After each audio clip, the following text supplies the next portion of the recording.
Hi guys, Charlie Tango 1 coming at you. This is a very short video. Let's turn that around so you can see my ugly face.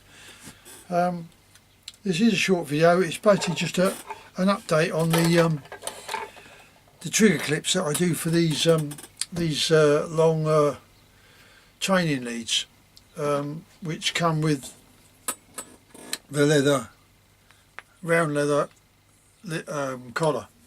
Now there's one thing you must remember, this stop here, you must remember to pull this stop when you got it on the dog.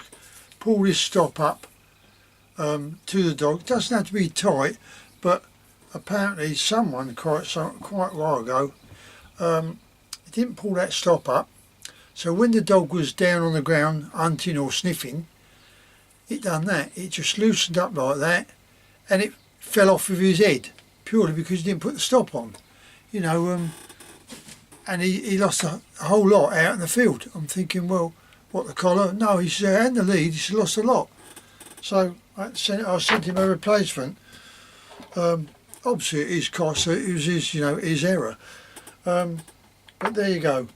I'm just waiting for this round leather for the collars to come in. This is the one last piece I've got there to make for a collar.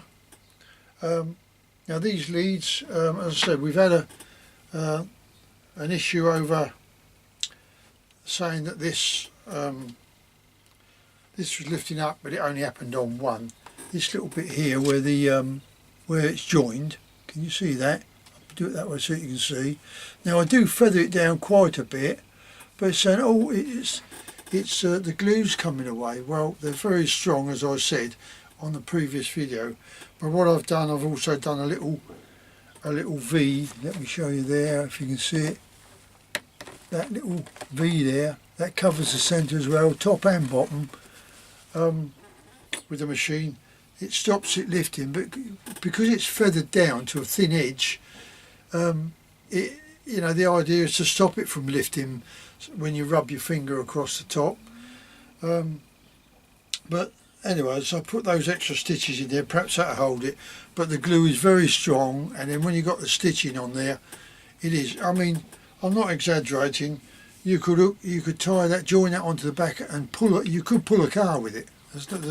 You know, it is strong, so you know, you ain't got that fear of worrying. It's the same with these. I stitch these, hammer them and stitch them, glue them.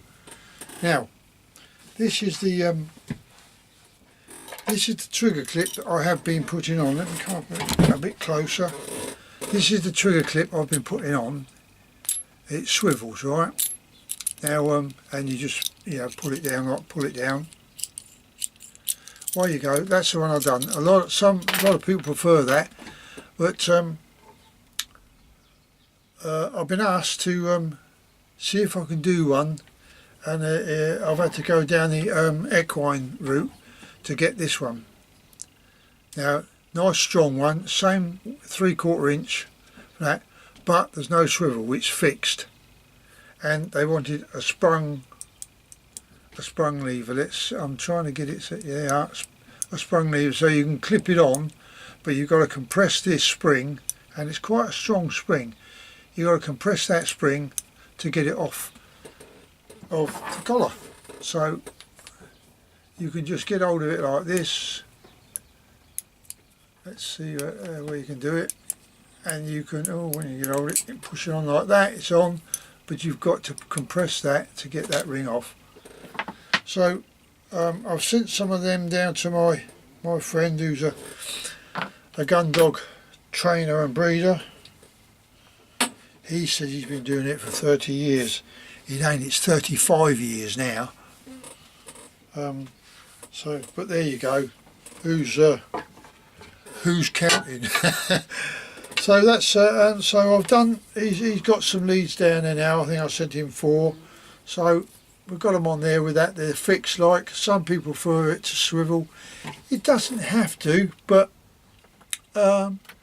it's horses for courses, isn't it?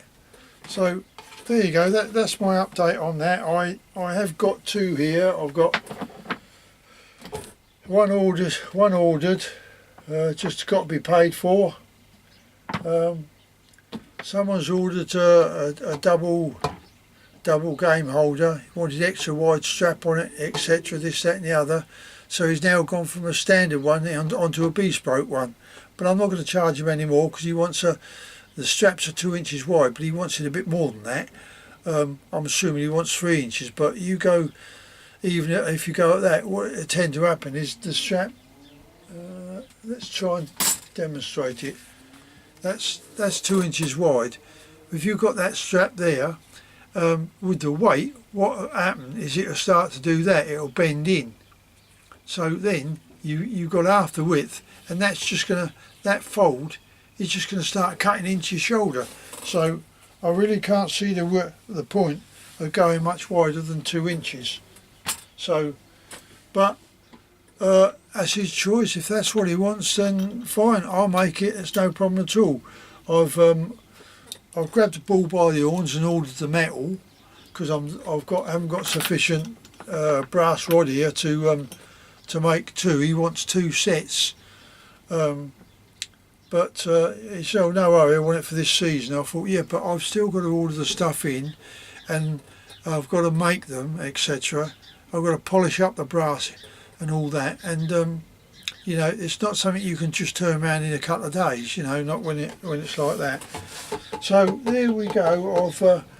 Now I've had a little bit of a slack spell. I've been sharpening up a few of my tools as they've been getting a bit of a hammering just lately. So that's the route I'm going down. I'm just waiting for him to make payment. Then I'll start making the job. But I really like to start getting on with it. But I can't get on with it until he pays me. As I said, I've been stung too many times, you know, to the grand total of about £600 on one of them. So I'm not going to go there again. I do send out a standard letter on the email explaining this situation. It's a very brief one. And my email address so you can contact me, etc. So there you go. Without further ado, I'll bid you farewell and happy training when this summer comes. We're in for a cold spell and a bit of snow. Apparently, this is Sunday morning. It's supposed to be, and it is a nice, brilliant, sunny day out there, but it's bitterly cold, and it's that wind factor that brings the chill down dramatically to about 5 or 6 minus. So there you go. Thanks very much. I'm going to try and upload this if I can. You all take care. Cheerio.